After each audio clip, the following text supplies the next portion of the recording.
What's up, everybody? You are listening to the Credentials Unscripted podcast. I'm your host, Matt Sterenberg, and we've got a phenomenal episode for you today. I'm talking with Megan Garvey, who's the dual enrollment supervisor at Mesa Community College, which is part of the Maricopa Community College system. And what we're talking about today is how to make dual enrollment more accessible for students that traditionally haven't pursued dual enrollment. So she gives us some great practical advice on how to provide classes that add value to a student's pathway, even if they're going to pursue like a work-based certificate or thinking about career. Because so often we think about the dichotomy of like, are you going to pursue college? Are you going to pursue career after high school? And we really shouldn't be thinking about that way. We should be thinking about how do we give college credit where we can so that the students have more flexibility. We get into all that and more. If you are familiar with guided pathways in the community college world, she really talks about how to extend that into the high school arena. So if you're a high school counselor and you're thinking about how to make dual enrollment more accessible for a greater group of students, this is a great episode. So phenomenal conversation with Megan. She's got a lot of experience in the dual enrollment space. But without further ado, let's get to our conversation. Here we go. All right, I'm here with Megan Garvey, dual enrollment supervisor at Mesa Community College, which is part of Maricopa Community College system. Megan, welcome to the podcast. Thank you for having me. So Megan, you do a lot of different things, but today I want to talk about dual enrollment, your work there. Give us the rundown of your efforts at Mesa Community Colleges and the work that you're doing. Sure. I stepped into this space more than a decade ago when dual enrollment was housed primarily with student affairs. And due to our accreditation process and a new lens that our accrediting body was applying to dual enrollment, there was a request for faculty input to really look at the way that we were offering the courses. And so I stepped in really in a kind of an internal consulting role to review the program and just improve it in a way that aligns to our accreditation criteria. And so I've been working for the past decade. The first 5 years was trying to wrangle what was going on in kind of like the wild, wild west at our institution with random acts of course offerings is kind of what it was. And also like really inconsistent practices with the course evaluations, the relationship between different departments and our high school district, and certainly very limited strategy for the types of courses that were offered. So initially for the first 5 years, it was all about kind of that integrity and that structure piece. And so we went from a decentralized process to a centralized academic planning process with a lot of input from department chairs and my, faculty colleagues, and then tried to make everything work within existing practices, scheduling practices, timelines for approving instructors, working with HR to document things correctly. I attended the NACEP conference with our partner superintendent, and we looked at how do we implement an evaluation process that isn't punitive, that actually fosters a collaborative partnership between the community college and the high school partners. And so we collaborated on that process and institutionalized it. That also brought additional discipline faculty into our program so that it became more of a collaborative opportunity, and then for accreditation so that we could document that was happening.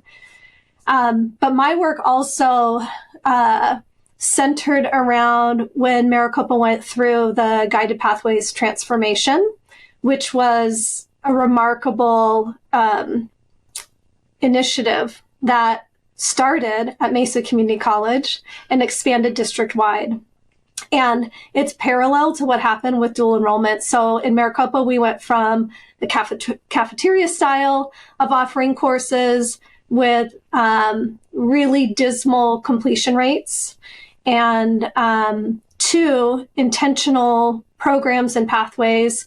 We really chiseled down the programs that we were offering across Maricopa Colleges. We established program level student learning outcomes, and we developed those. They talk about the knowledge, skills, habits, and mind that students would need to complete a degree.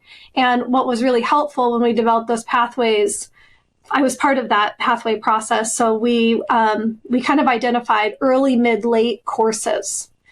So as that was going on, I was also working in dual enrollment and kind of landed in a space, because I work with developing the schedules, where we wanted to bring the pathways to the high schools, right? Because it makes sense to have early college on-ramps. And so I coined the project Early College On-Ramps to Maricopa Pathways.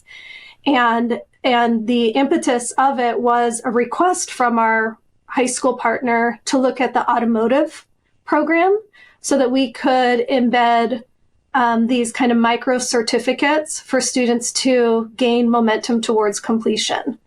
And during that initial convening, we brought together automotive faculty, the dean, and the high school CTE leader to talk about the curriculum. And that really kind of launched a new way of offering courses that was strategic, not only for key academic courses, but also in the occupational areas, and that was kind of the springboard to review. We've reviewed probably over 40 programs now that are offered in Arizona through the Arizona Department of Education, CTE. But what we did is we used the high school curriculum as kind of the foundation, where faculty would review the high school curriculum and identify clusters of Maricopa courses that complement that curriculum, so that we could say at the onset of a partnership, these are the courses we should be offering in the occupational areas, and here are the complementary academic courses that can lead you beyond a certificate to an associate's degree, which we know then would fold into a bachelor's degree. We've heard the term programs of privilege with dual enrollment, and you're trying to obviously increase access and opportunity. And historically, dual enrollment has been students that maybe would have otherwise taken an AP course or something like that, right? And now you're focusing on these certificate programs, which is really, really awesome. What challenges did you run into, and how much did you have to actually change the curriculum to accommodate what they needed? So there were minor shifts in curriculum changes. So it goes from these random acts of course offerings that it's easy to say we're going to offer English 101 in an honors or AP, right, kind of platform, or the math STEM sequence, right? We've been, like you said, we've been doing that. We've been doing those things for years.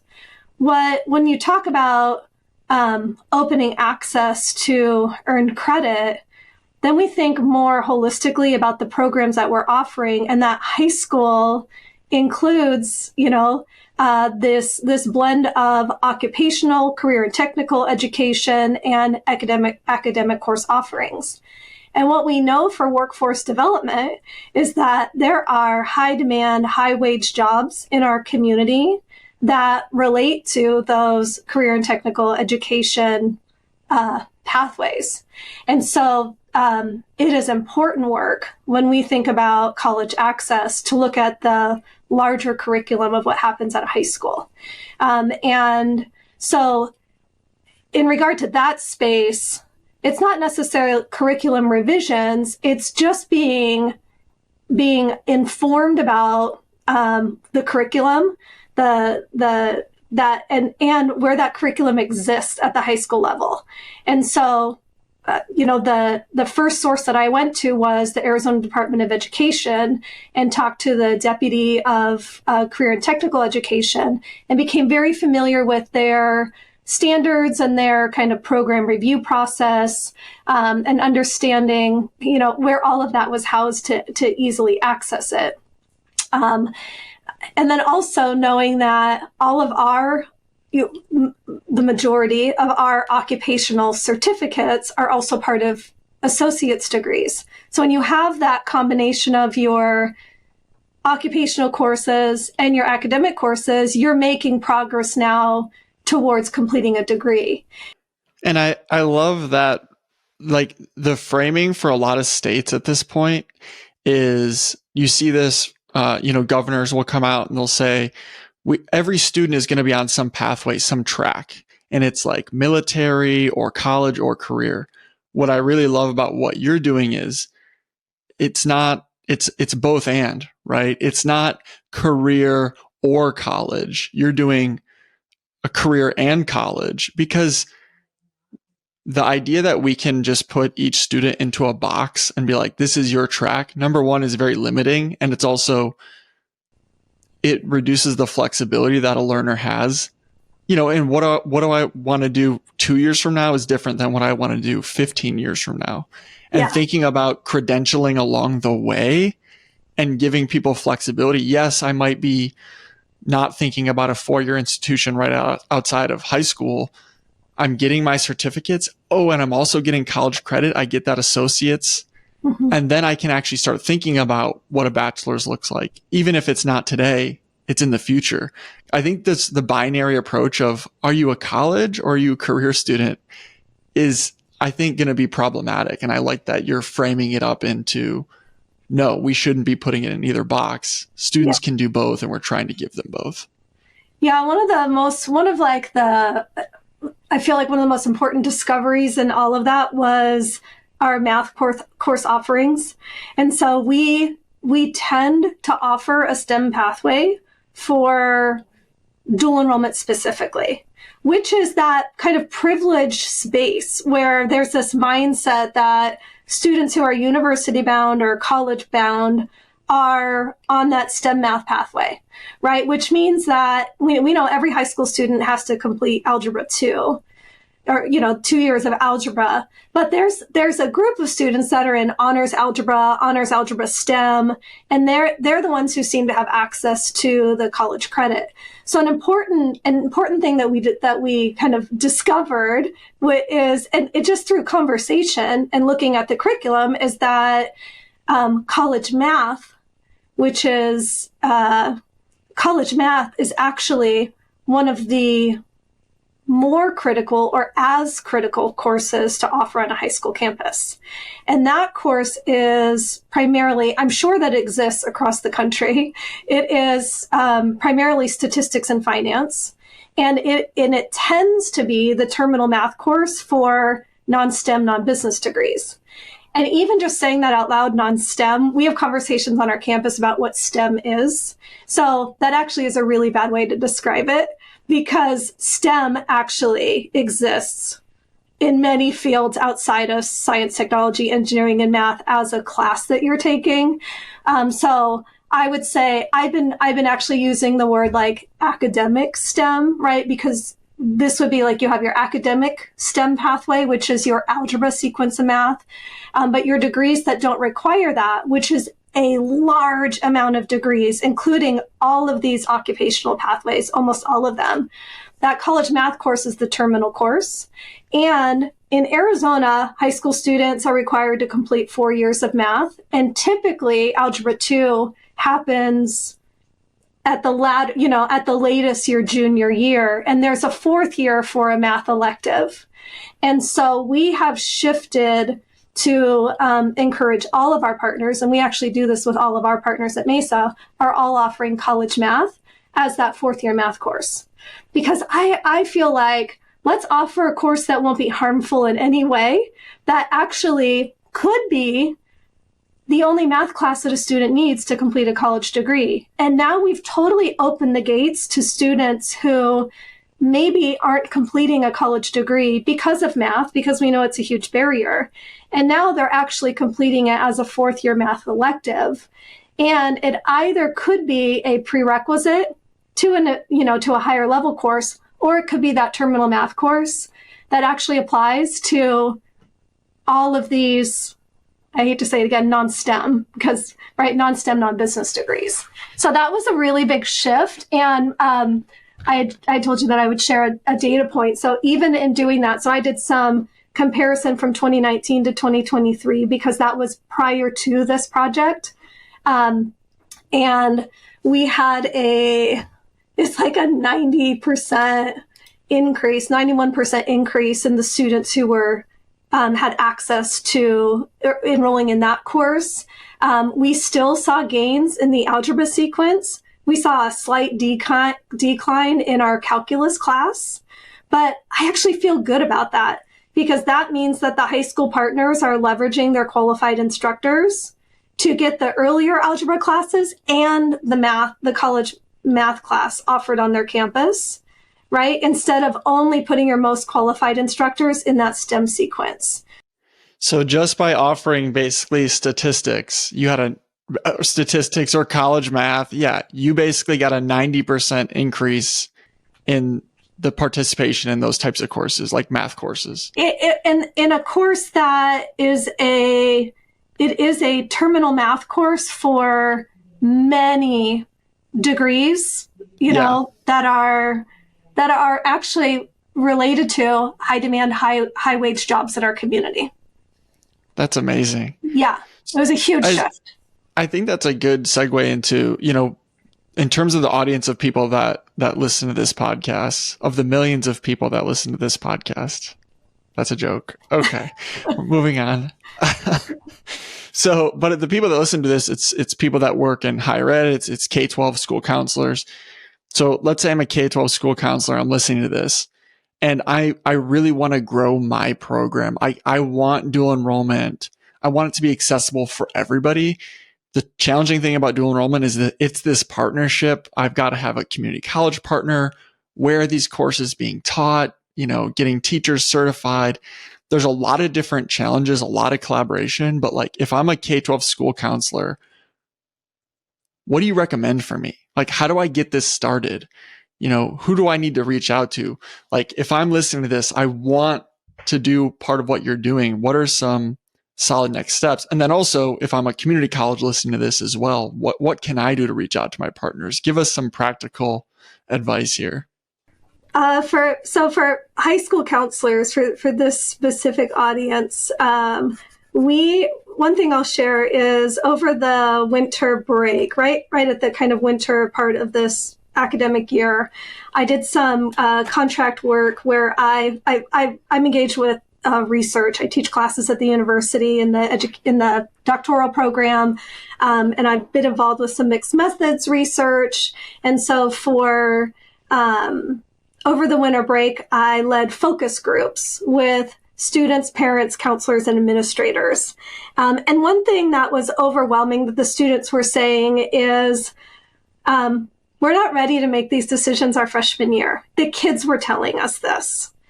The kids were saying, and if you look at any kind of research on transformation and sense of belonging, there are some pivotal points kind of like in that academic journey. And that transition to high school, many kids are just trying to figure out how to do high school. It's a totally different environment.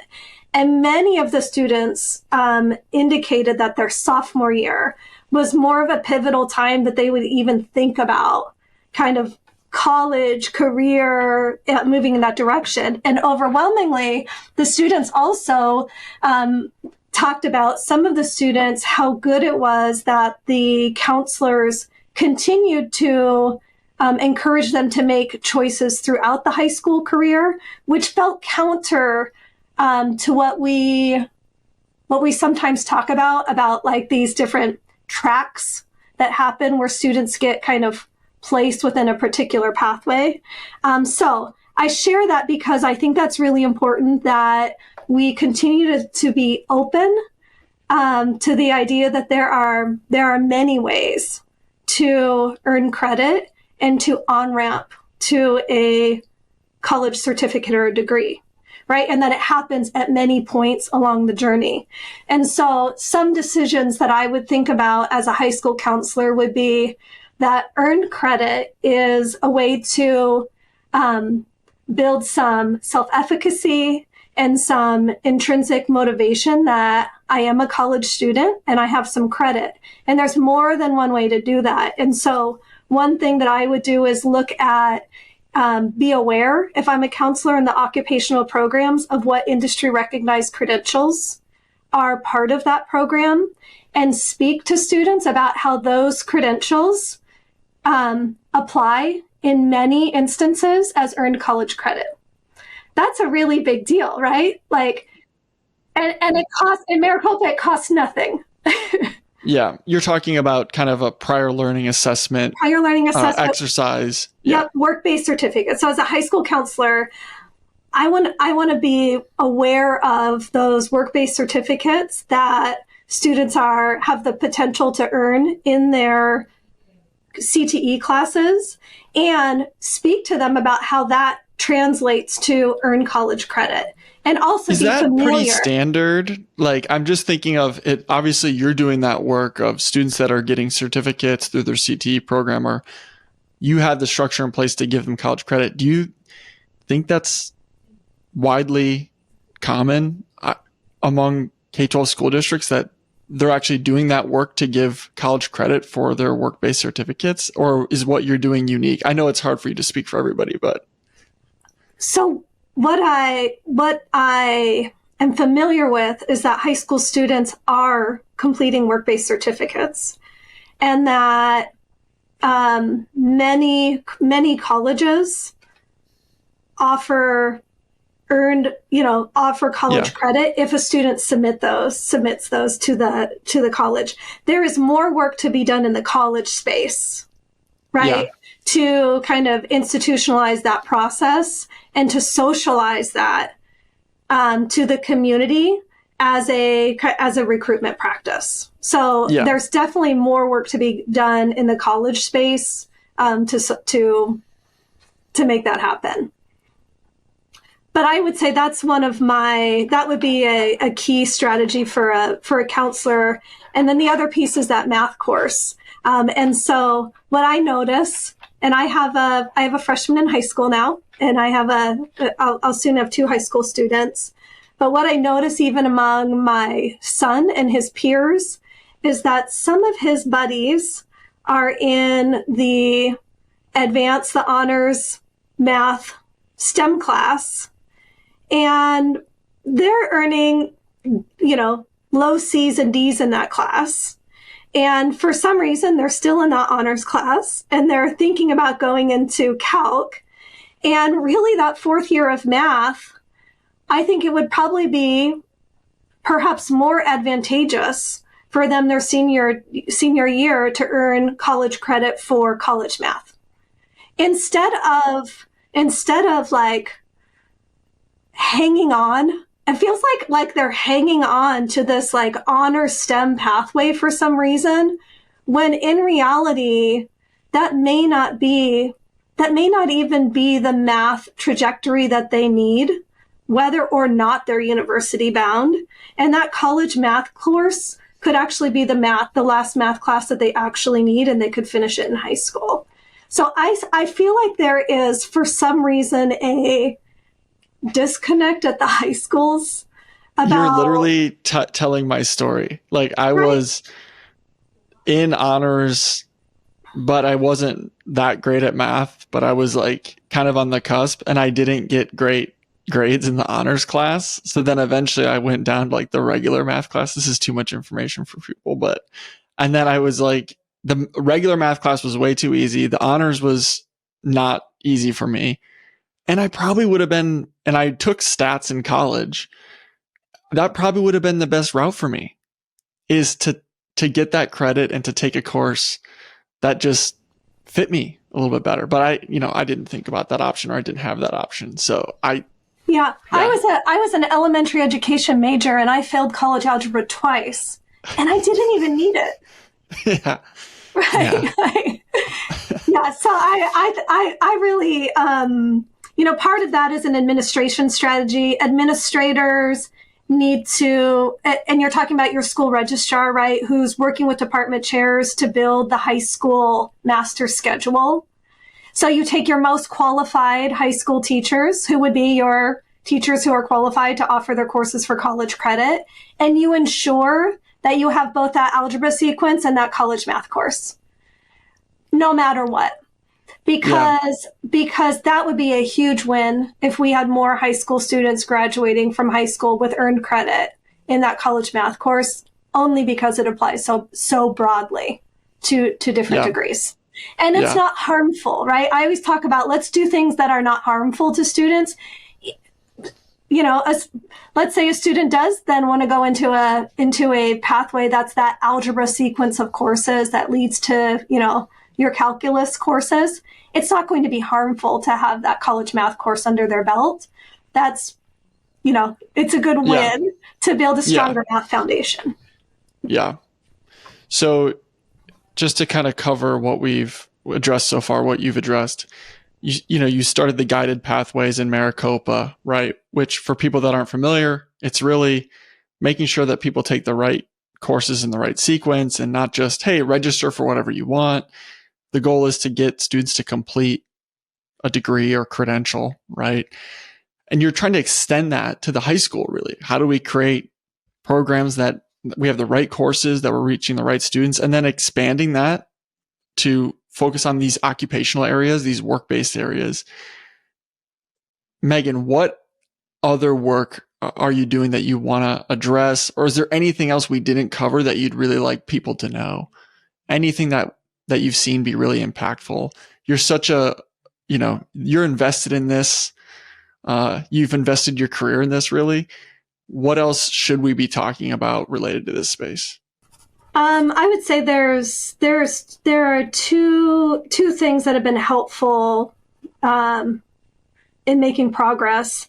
One is when we look at strategy for earned college credit, that it encompasses students earning credit through prior learning assessment.